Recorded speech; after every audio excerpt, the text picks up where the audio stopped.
Bonjour à tous, on espère que vous avez passé un bon week-end. Nous, oui, ça nous fait du bien. Aujourd'hui, je vous promets, je ne vais pas bafouiller. Aujourd'hui, c'est jour de fête de la musique. Du coup, on va en parler à l'extérieur. On va aller à Flixecourt voir Marie dans un instant. Mais avant ça, le programme ici. Évidemment, on va parler de l'emploi. On recrute du côté du parc Astérix. Quels sont les postes à pourvoir ? Êtes-vous motivé, suffisamment intéressé pour pouvoir postuler à ces emplois-là ? On va en parler dans un instant et tout vous dire sur les emplois disponibles donc au parc Astérix. Bien sûr, les vacances approchent, ça va nous faire du bien en termes de naturopathie. Quelles sont les bonnes choses pour bien préparer les vacances ? On va voir ça avec Hubert Lévesque. Et puis on vous propose aussi un concours de photos. Prendre en photo tout ce qui vous plaît en fait sur le site des Deux Caps. C'est donc au bord de mer, vous allez voir, il y a plein de règlements à respecter. Et le projet est superbe, on en parle tout à l'heure dans cette émission. Notre caméra extérieure, donc, en ce jour de fête de la musique, eh bien, on va en faire de la musique. L'orchestre à l'école de Flixecourt, vous le connaissez maintenant. On en parle souvent dans cette émission grâce à Maxime Tinck qu'on va découvrir dans un instant. C'est Marie qui nous présente tout cela. Bonjour Marie. Salut Thibaut, j'espère que vous allez bien. Vous entendez derrière moi, on est au collège de Flixecourt. Aujourd'hui, on va retrouver la classe d'orchestre à l'école que vous connaissez bien ici. On les avait rencontrés déjà tout au début quand ce programme a commencé ici dans ce collège. Cette promotion, elle termine son cycle. Les élèves, là, ils terminent leur troisième. Et aujourd'hui, on va faire le bilan avec eux de ce que tout ce dispositif apporte dans leur scolarité, mais aussi dans leur vie. Et on va faire un petit coucou à Maxime qui est juste là. C'est leur professeur. Maxime, un petit mot, qu'est-ce que ça vous fait de vous dire que là, vous allez les quitter, ces élèves, dans quelques mois, dans quelques semaines ? Ah ouais, j'y pense pas encore parce qu'on a encore une petite date à faire pour la fête de la musique, mais c'est vrai que c'est un grand regret parce que c'est la toute première promotion d'orchestre au collège et c'est vrai que ça va être compliqué, mais la relève est là. La relève est là, on va voir ça tout à l'heure. On va faire un petit bilan et puis parler de la relève à tout à l'heure.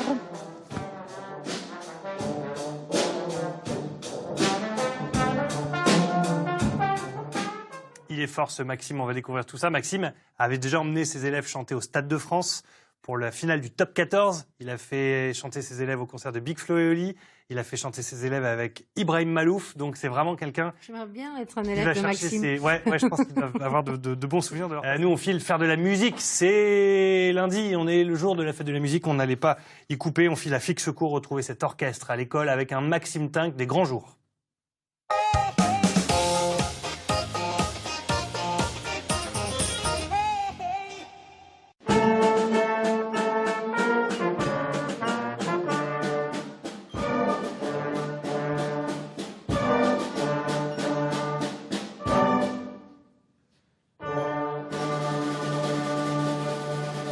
Thibaut, on est de retour à Flixecourt. Je vous le disais tout à l'heure, aujourd'hui, on est venu faire le bilan de cette première promotion de ce collège qui termine son dispositif orchestre à l'école. On va aller tout de suite retrouver Tama.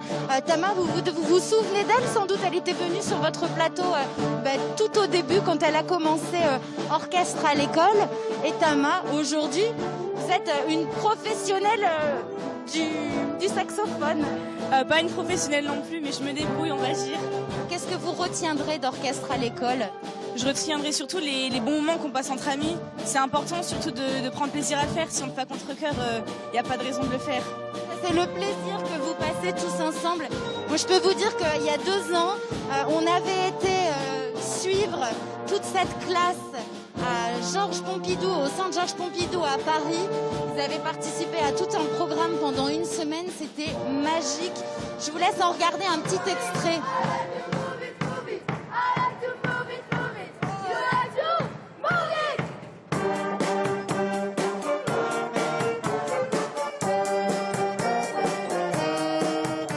Alors, on va aller retrouver un autre élève qui est assez charismatique dans cette promotion, c'est Nino. Nino, en dehors du trombone, Nino, vous faites plein de musique à côté. Oui, je fais beaucoup de choses. Je fais du piano, de la batterie, du trombone. Du coup, j'ai fait un peu de trompette, de la guitare. Et c'est tout, je crois. On s'était connus, Nino, à Paris, justement, au centre Georges Pompidou. Qu'est-ce qui s'est passé depuis ? Ah bah beaucoup de choses. On a fait le Zénith avec Ibrahim Alouf, où j'ai pu faire un solo avec lui devant 7000 personnes. Et puis je suis rentré dans l'orchestre de Monsieur Dink, qui m'a appris beaucoup de choses. L'orchestre d'harmonie d'Appil. Maxime, ça leur donne quelque chose en plus finalement, ce dispositif d'orchestre à l'école. C'est pas juste venir à l'école, là il y a quelque chose en plus qui se crée en termes d'énergie, d'ouverture. D'ouverture d'esprit, la cohésion, vraiment ça dégage de grandes valeurs et en 4 ans on a pu voir une évolution vraiment admirable pour ces jeunes et c'est top. Et ce qu'il faut rappeler, c'est qu'en fait, c'est un temps d'apprentissage de la musique qui est aménagé sur leur temps scolaire, mais quand ils commencent en 6e, ils n'ont jamais touché un instrument. Ils n'ont jamais touché un instrument. Merci. Ils n'ont jamais touché un instrument. Ils ont tous démarré pratiquement, sauf quelques exceptions, voilà, la musique en 6e, à raison de 2 heures par semaine. Et puis là, voilà, le dispositif va s'arrêter à la fin de la 3e, donc ils auront eu 4 ans d'apprentissage de l'instrument. Quel bilan vous en faites de cette première promotion? Plein de temps fort évidemment. Là, ça continue.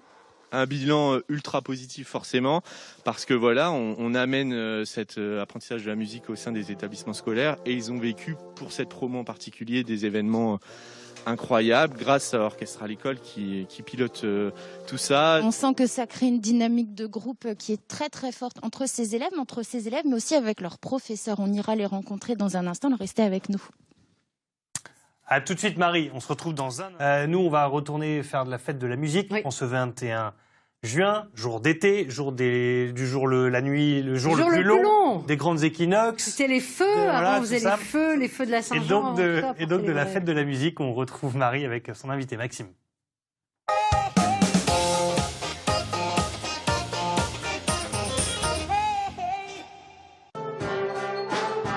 On est de retour, Thibaut, ici à Flixecourt, je vous le disais.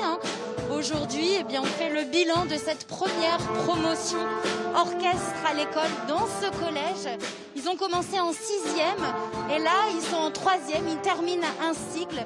Il y a 4 ans, ils ne savaient pas jouer d'un instrument de musique et regardez ce qu'ils sont capables de faire aujourd'hui. Et ça, c'est quelque chose qu'ils partagent avec leurs professeurs. Vous voyez Cassandre qui est là. Cassandre, ce sont vos élèves avec qui vous jouez. Depuis 2 ans, là je les ai en 4e, 3e en histoire-géographie. Et c'est un petit pincement au cœur de les laisser partir, cette promo-là, plus que les autres, parce qu'on a vécu tellement de bons moments ensemble. On a été en beaucoup de sorties, etc. Et c'est vrai qu'on a créé un lien particulier et c'est plus difficile de les laisser partir que d'autres élèves finalement. Et qu'est-ce que vous en avez tiré du plan de la relation que vous avez avec vos élèves? C'est beaucoup de complicité en classe et aussi j'ai l'impression qu'ils portent plus d'intérêt aussi à la matière enseignée parce que comme on a un lien particulier et puis toutes nos aventures finalement j'arrive à m'en servir aussi en classe. On a été au Sénat, quand je fais les institutions de la Ve République, on parle du Sénat, on parle de ce qu'on a vu ensemble et c'est vraiment un gros plus pour l'enseignement. Votre clarinette, elle a été fournie par le dispositif? Non, moi je suis musicienne à la base et du coup j'ai intégré l'orchestre quand il a été créé. Mais donc c'est mon instrument moi. Parce que tous les instruments que vous voyez, dont profitent les élèves, ils leur sont fournis par le dispositif orchestre à l'école et par le département. Donc vous imaginez, c'est un gros budget. On a Marianne qui est là, qui est avec nous. Venez me rejoindre, Marianne, qui est la référente du dispositif orchestre à l'école. C'est 1400 classes dans la France. Oui, 1400 classes, 40 000 enfants qui participent aux orchestres à l'école. Ce qui est très important, c'est de laisser faire les acteurs du territoire. Ça, c'est essentiel pour vous. C'est vraiment la force de ce modèle, c'est que ce sont les acteurs du territoire qui se réunissent pour créer le projet qui leur ressemble et le projet qui tient compte de leurs ressources humaines, de leurs ressources financières, mais avec une qualité qui est dans la charte de qualité nationale. Et alors c'est un projet qui continue de se développer, qui séduit de plus en plus. Vous avez 4000 élèves qui rejoignent le dispositif l'année prochaine en France. Tout à fait, parce qu'on prévoit, là, d'après les dossiers qui arrivent, on aura à peu près 150 orchestres à l'école en plus l'année prochaine. Donc de notre côté, on cherche de l'argent tout le temps, puisque l'année prochaine, 150 orchestres à l'école, ça veut dire qu'on va dépenser 1 million d'euros d'instruments. Maxime, maintenant aussi, vous gérez tous les orchestres à l'école collège du département de la Somme. Oui. On m'a demandé d'être référent des 7 orchestres au collège de la Somme. Donc voilà. C'est une belle expérience. Superbe expérience parce que le projet prend de l'ampleur sur le territoire et quand on voit ce que ça soulève comme compétences pour les jeunes, voilà, c'est important d'en avoir beaucoup. Et ben maintenant, on va en profiter aussi, nous, de chaque instant et on va les écouter, ces élèves. Puis moi, je vous dis à très bientôt pour de nouvelles aventures. Profitez de ce beau moment.